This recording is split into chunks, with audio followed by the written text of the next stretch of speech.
Alors, bonjour à tous, heureux de vous retrouver, chers amis, sur YouTube en ce mercredi 8 janvier 2025, 9h28, heure du Québec. Merci à ceux qui sont abonnés, ceux qui ne sont pas fait là maintenant. Merci à ceux qui vont s'abonner et ceux qui m'envoient des liens et des messages toujours pertinents et très intelligents et appréciés. Merci à ceux qui vont commenter la vidéo. Dites-moi d'où vous regardez, partagez et écrasez le petit pouce en l'air. On a parlé en 2024, il y a un juge, après des années et des années, qui a...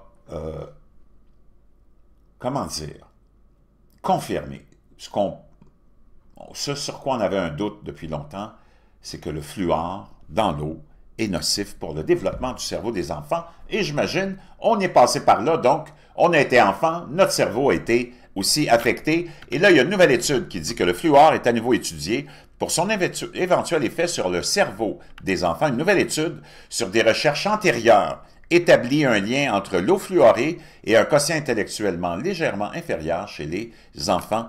Les dentistes pédiatriques sont convaincus que ce minéral est essentiel à la santé des enfants. C'est complètement hallucinant. Ça n'a pas de sens. L'humanité existe depuis toujours, puis il n'y avait pas de fluor. OK? Ça, c'est une fabrication de l'industrie, le complexe industriel dentaire. Tu sais que c'est quand même, on a beau dire de la médecine, là. On va dire une chose, c'est juste pour, naturellement, le look, les dents sont essentielles, naturellement, pour manger, là, mais c'est une industrie qui rapporte des centaines de milliards de dollars, OK? En soins esthétiques.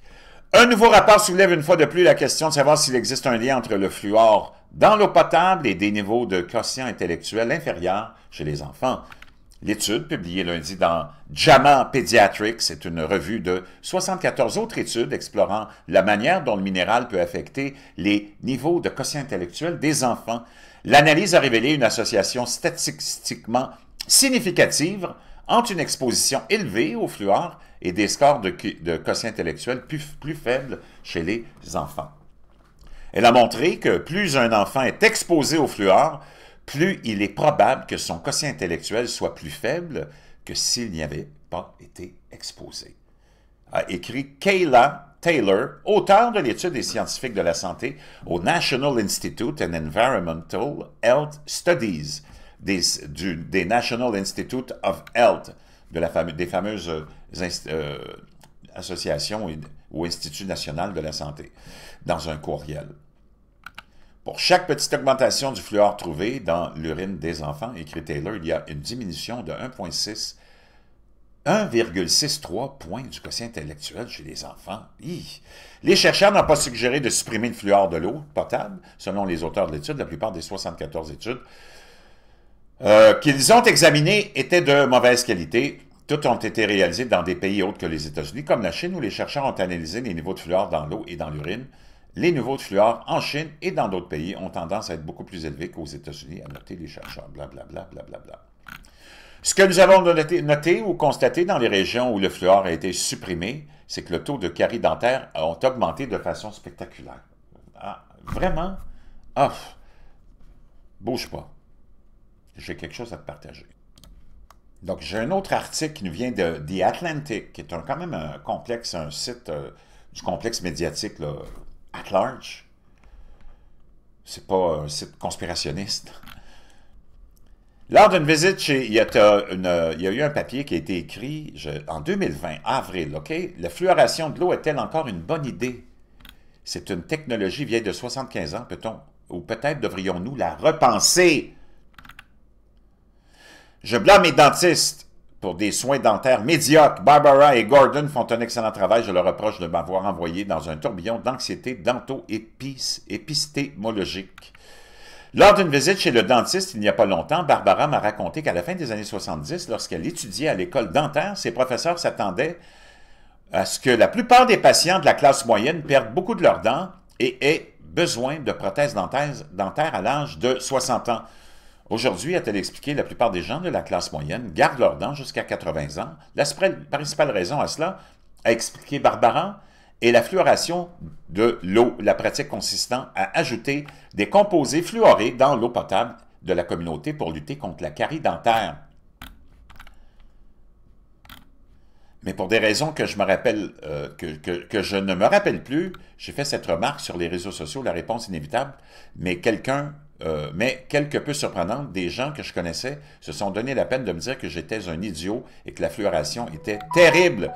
Le scepticisme m'a marqué, je me suis retrouvé à regarder d'un air soupçonneux pendant que je me brossais les dents, mon dentifrice Colgate. Et là, on nous dit que ce qui pourrait subvenir ou survenir de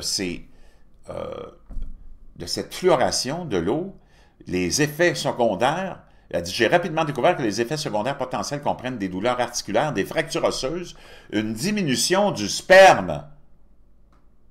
Wow! Complètement hallucinant. Et tu te rends compte que tu fais des recherches, puis il y a plein d'études qui ont été faites là-dessus. Tu as même la Commission européenne qui dit quels sont les effets possibles de la fluoration sur la santé, et on parle de risque de fracture osseuse. L'ingestion d'une forte quantité de fluor altère la guérison des fractures osseuses, nous dit l'Institut de la santé américaine. Et un autre qui dit « Effet de l'exposition à long terme au fluor dans l'eau potable ». Ben, on nous parle aussi d'un risque accru de fractures osseuses. Et j'en ai plein d'autres. Wow! Complètement hallucinant. Complètement hallucinant. Et qu'on continue. Diminution, les effets sur la santé, diminution du nombre de spermatozoïdes, de leur moitié et de leur viabilité. Wow! Et tu as beaucoup de ces nouvelles-là qui sont supprimées aussi, qui sont éliminées. Moi, je ne sais pas, mais pourquoi on continue à utiliser ça? Donc, je termine avec ça. Moi, j'ai posé la question, est-ce que le fluor dans l'eau provient des déchets des entreprises?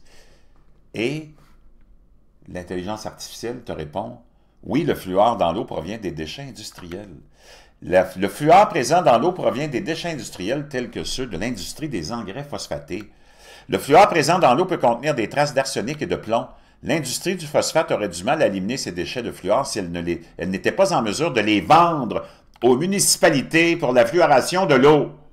Certains affirment que le fluor présent dans l'eau est un problème de santé. Une consommation excessive du fluor peut entraîner une fluorose, une maladie qui provoque l'apparition de taches, de trous et de marques sur les dents.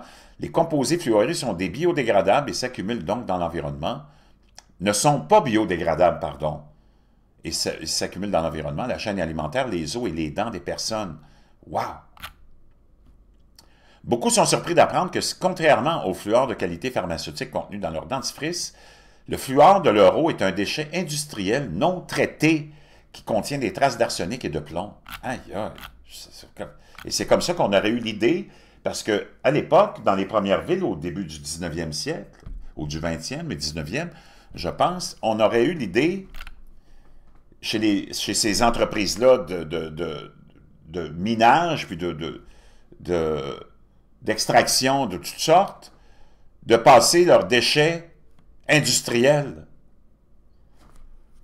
à moindre coût, en prétextant que ce serait bon pour les dents. C'est complètement hallucinant. Je voulais vous parler de ça en ce début d'année, parce que il y a cette nouvelle étude qui vient de sortir. Je peux te dire une chose, wow, tu fais encore vraiment confiance à tous ceux qui te gouvernent puis qui te renseignent.